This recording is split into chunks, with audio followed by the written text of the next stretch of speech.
ዛሬ ያለችውን ኢትዮጵያ ካለችበት አረንቋ አውጥቶ ስልጡን ሀገር ለማድረግ ፍቱን መድኃኒቱ መደመር መር መንግስት ነው።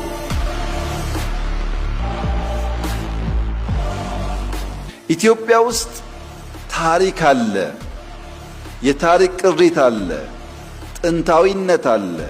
ነገር ግን የሚታይ የሚጨበጥ ስልጣኔ የለም። ለምን? ታሪክ እንደ ወንዝ ነው፣ ፈሳሽ ነው፣ ወራጅ ነው። ስልጣኔውን ይፈልጋል፣ መገደብ ይፈልጋል፣ መቀየስ ይፈልጋል፣ ማረስ ይፈልጋል፣ ኢነርጂ ማምረት ይፈልጋል። ይሄ ደግሞ ድካምና ስራ አለው።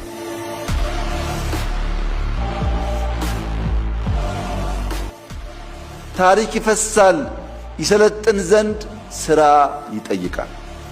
ካልሰራን ስልጣኔ አይመጣም። አባይ ታሪክ ነው፣ ንጋት ግን ስልጣኔ ነው።